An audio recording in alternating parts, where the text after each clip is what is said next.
Um, my name is Matthew Capper, and as Kerry said earlier, I'm a Naturetrek guide in my spare time. So my day job is with Lincolnshire Wildlife Trust. I head up their People Engagement and Communications department.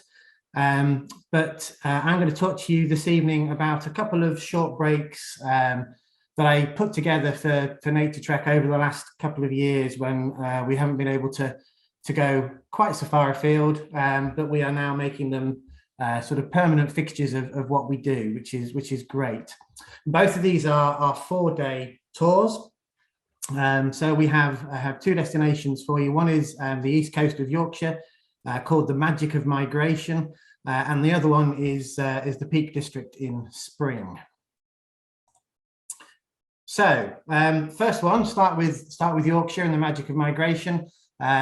We basically have run this several times through September and October for the last 2 years, and it is centered around two of the best migration spots for birding, probably in the UK, really. With all due respect to some of the other destinations this evening, I'm maybe slightly biased because I've been birding at both of these places since the early 1990s when I arrived in Sheffield to do my degree, and I've spent many happy days both in the spring and the autumn birding in these areas and seen lots of really good birds.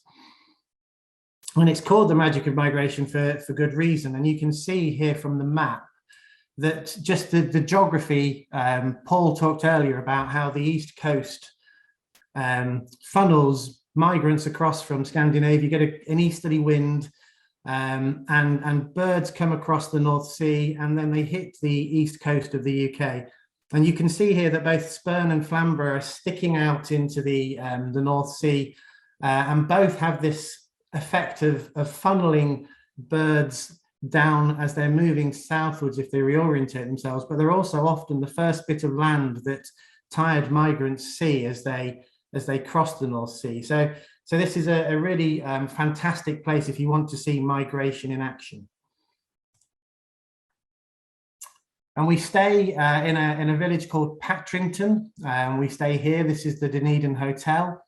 It's very well appointed, nice rooms. And we do, if people want, we can do a pickup and drop off at Hull Station for anybody who wants to come by train. And in Patrington, we're only about 20 minutes away from Spurn and probably just under an hour away from Flamborough, which means that it's very well located. And we'll spend a couple of days at Spurn, and Spurn Point is a very long, narrow spit of land that runs down parallel to the coast and snakes round the entrance to the Humber estuary. So we're a bit further east of Hull, and we have Lincolnshire further south from us. You can see over to Grimsby from the point itself.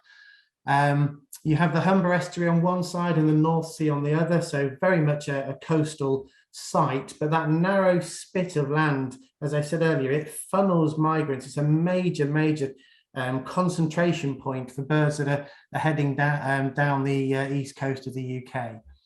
And they head down, they hit Spurn, and then they have to cross over the Humber and on into Lincolnshire. So it has a really nice variety with that land birds coming through, but also all of the sea and also the estuary as well. And this is what it's all about, really. This is seeing migration in action. So when the conditions are right, it can be truly spectacular here. If we have a classic easterly wind, then these things may be abundant. So this is a lovely gold crest, literally weighs pretty much the same as a 20p piece. And if these have been coming across the North Sea, and if we've got a little bit of low cloud or drizzle on the east coast, they will literally see land and they don't want to go any further. So they dive in and find the first bit of shelter that they can. They're exhausted from making that crossing. And sometimes you can literally have hundreds of these birds, not just in every bush, but also just sometimes on the ground. You know, they're literally sitting on the beach having just made landfall. It is not something that you're going to get all the time, but if you get the conditions right, you really do do get an amazing experience. And you get visible migration as well. So if the winds are from the south, then species like meadowpipit may be coming over in the hundreds, or even sometimes they're thousands. There's a spot locally called Numpties where we can stand and watch the visible migration. And as the autumn progresses, the meadowpipits will give way to things like the winter thrushes, and these tend to come in at a bit more height, and then they spiral down when they see the land. We had one trip where we just saw out a little bit of a rain shower. We got out of the car after the rain had finished, and several hundred redwings just spiraled out of the sky into the bushes next to the car park. Right in the middle of the bush with them was a stunning ring ouzel. So it's really fantastic when you can just stop and watch these things right in front of you. I think every single one of us this evening has mentioned this species. So this is a yellow-browed warbler. Used to be a real scarcity, but now becoming much more regular. And we're getting several hundred of these every autumn on the East Coast, right from the sort of top to the bottom of the UK. But it does mean that it's almost a species that we would expect to see on one of our autumn trips to the East Coast of Yorkshire now.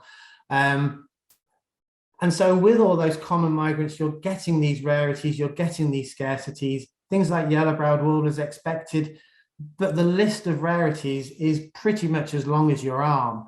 So you never know what you're going to get on any of the trips, and every single trip it's something different. Could be something like this stunning thing here, like a red-flanked bluetail. And we have a radio with us. We borrow one of the radios from the local bird observatory. The birders there have this network of radios, so we have one of those. So we're literally listening in to the news of everything as it unfolds through the day. So we're literally first on the scene if anything turns up, which is great. And that coastal influence with the estuary means we get a big range of wetland birds as well. So things again are moving through. So it's all about migration still. We might get a little stint. We might get bar-tailed godwit, curlew sandpiper down here in the left hand corner, a one that we've had on most of the trips. There might be Brent geese. We get things like hooper swans and pink-footed geese going through. So there's always something, even if it's not the classic kind of fall migration for the small birds, there's lots of other migration going on as well. And there's been a bird observatory here at Spurn since the 1930s. And we've teamed up with them to make these trips a little bit more rich in experience. So they very kindly run a moth trap for us on one of the mornings. We used to run the moth trap in the grounds at the hotel, but we found that actually being over the observatory is a little bit better. As you can see here from the photo on the left, one of the trips I was setting up the moth trap and there was a wedding reception going on in the background, and it's the only time that I've explained moth trapping to a bride and groom, which was quite good fun.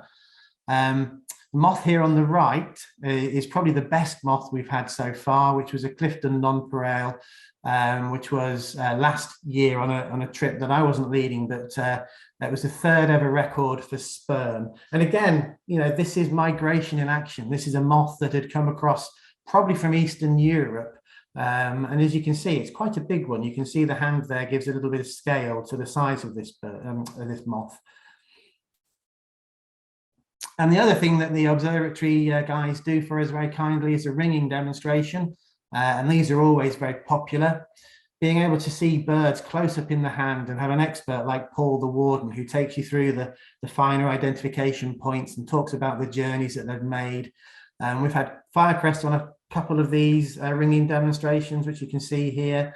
One of them, we had a fantastic long-eared owl in the hand, which was amazing. Probably the best one that we've had was this one, which was a female rustic bunting. Paul the Warden has a very good poker face. He came back with 4 bags and he drew out a black cat for the first one. He could have said, I found something amazing. He said nothing. He just drew out the black cat, talked us through it, and then he said, oh, and you might be interested in this. Drew out this fantastic rustic bunting.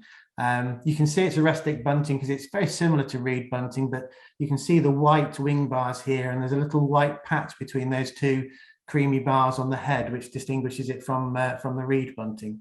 But definitely a really good rarity to get on that particular tour. And we also take a trip with the Yorkshire Wildlife Trust. So they take us down Spurn Point itself. So it's quite hard to get down the point these days because the road washed away in 2012. But they now have this ex-military vehicle that you can see here called a Unimog. And they take us down the point on a safari down there. And we're able to head down to places that we wouldn't have been able to go otherwise, including being able to go up the lighthouse with one of their guides. We had a fantastic view from the top, as you can see here, gives you a nice view back down the point. There's some fantastic military history down here. So there was lots of military activity during the Second World War, and we get to have a look around there as well. So even if it's slightly quiet for birds, it's a really interesting place to be. But we might get black redstart down here. We might get a wryneck or something like that, which is really, really nice. And we spend a day up the coast at Flamborough Head near Bridlington. So Flamborough sticks out about 4 miles into the North Sea, which again makes it a really good migrant trap, but also means it's very good for sea watching, because birds heading up the east coast following the coastline, when they hit Flamborough sticking out, they tend to follow around the edge and they come in a lot closer.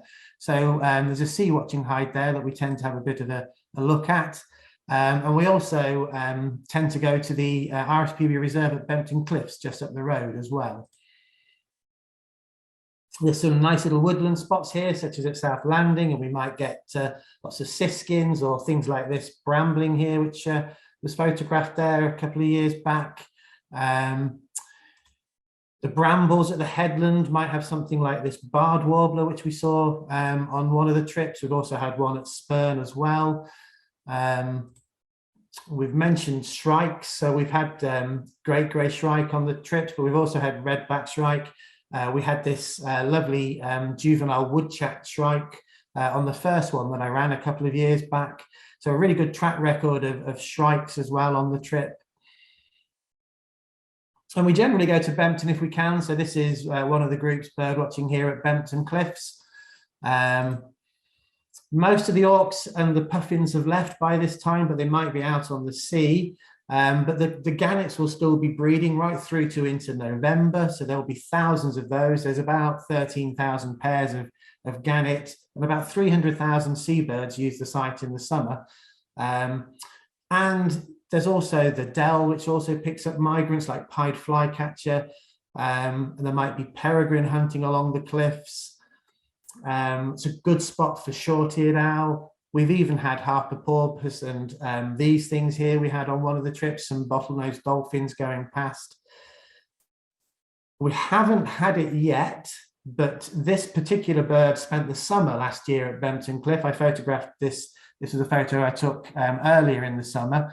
Our first trip last autumn arrived about 4 days after this thing was last seen. This is a black-browed albatross, the only one probably in the Northern Hemisphere, in the Atlantic anyway. And hopefully this thing may come back, because it's been around for a couple of years now. And if we can time it right, who knows, next year we might even add black-browed albatross to the list on one of these tours, which would be good. And to end this particular tour, just really this bird on one of the tours, one of the trips last year, just really sums up what you just don't know what you're going to get at Spurn and Flamborough. Anything can turn up anywhere, and the observatory garden literally just has a garden pond, and the group were wandering around, just having a mooch around, looking for things, and this jacksnipe literally dropped in, came through, dropped in, found the first bit of habitat that it thought was suitable, and literally just walked round this small, literally 3 foot by 4 foot garden pond in the observatory garden, and people got these amazing views of this bird. So it just sums up what for me is truly the magic of migration here on the East Coast. And the second destination is the stunning Peak District.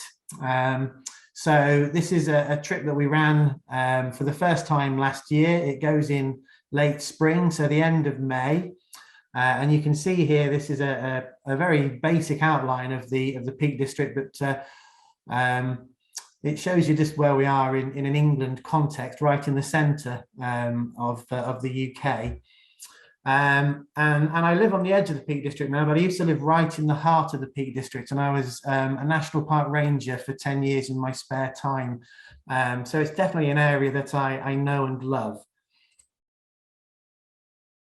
And it is a beautiful, beautiful place. It's the second most visited national park in the world, and for very good reason. Down in the south, it's dominated by the limestone valleys, but we're up in what is known as the Dark Peak, up in the north of the national park. Gritstone ridges and moorland plateaus dominated by heather moorland, as you can see here. And we base ourselves in a village called Hathersage in the Hope Valley.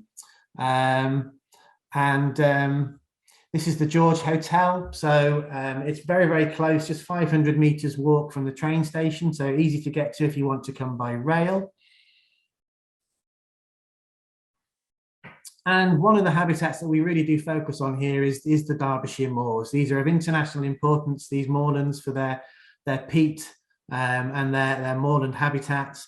Open landscape, a lot of it is managed for grouse shooting, but there are also some large estates managed by organisations such as the National Trust and the RSPB, and we go to some of those sites during the course of the trip. We go to the Upper Derwent Valley. The photo on the right here is the group last year stood at Winstanley Tor, which overlooks Ladybower and Derwent reservoirs.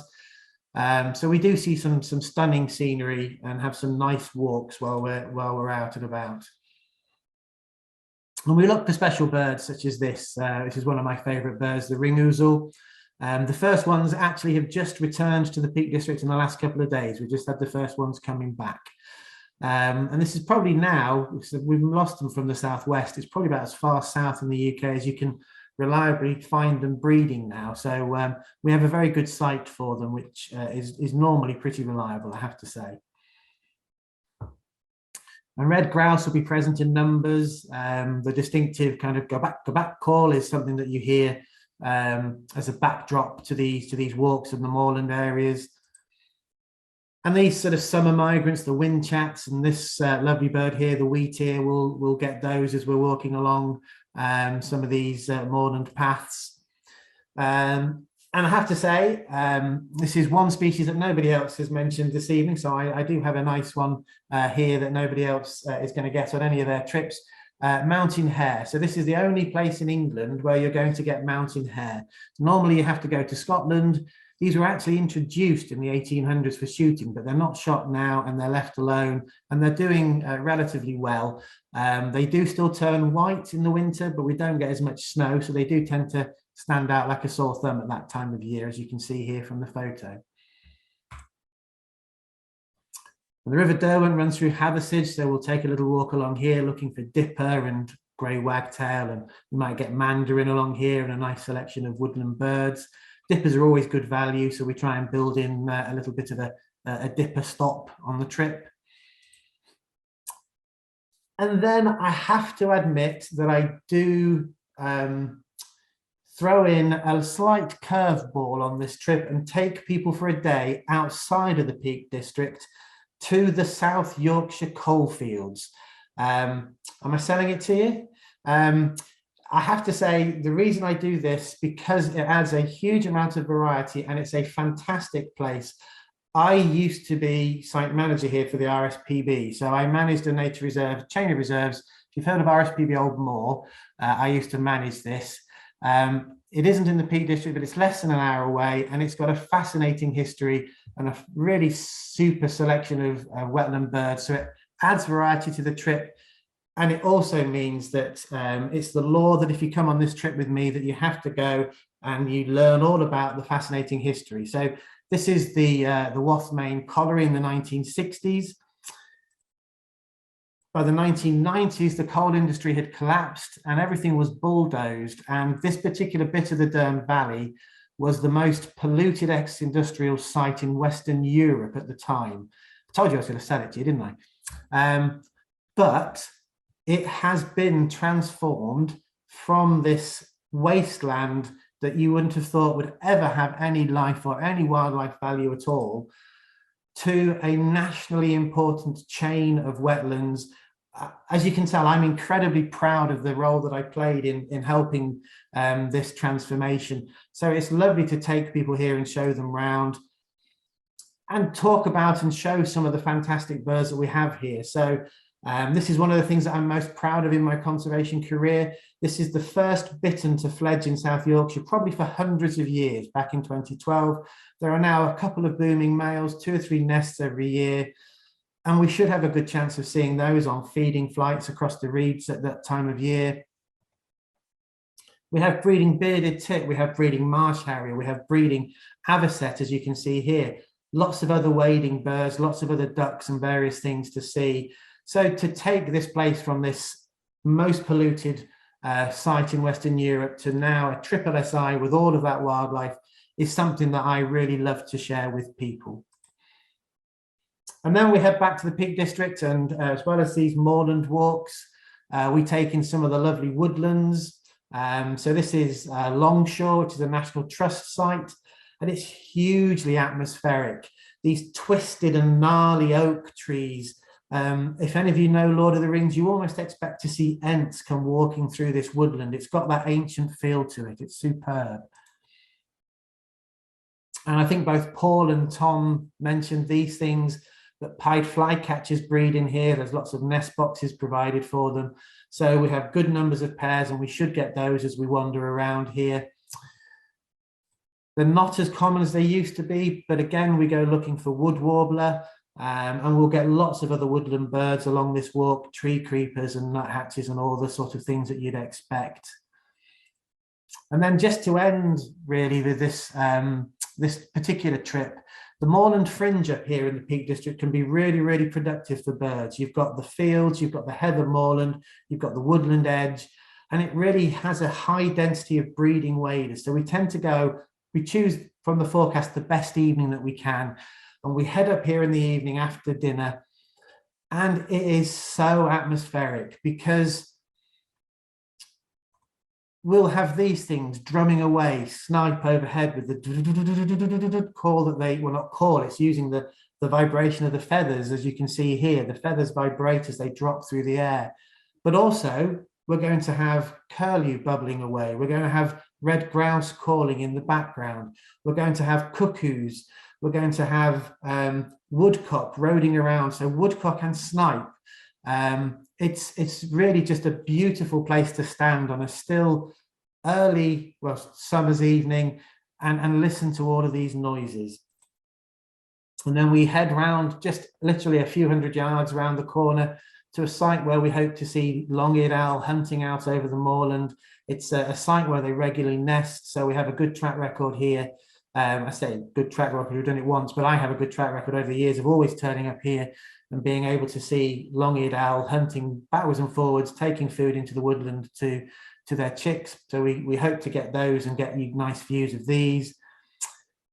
And then again, I think most people have mentioned these this evening, but the sort of final bird that then starts up right at the very end of the evening is nightjar, and they tend to sort of fly out over the moorland, and we can hear them chirring, and it's just a wonderful, wonderful way to end that particular evening, and a really nice way, I think, to end the talk really about the Peak District. So 2 destinations that mean a huge amount to me. These are trips that are very personal to me. I would be delighted to share them with you one day if you are ever interested to come along. But that's it.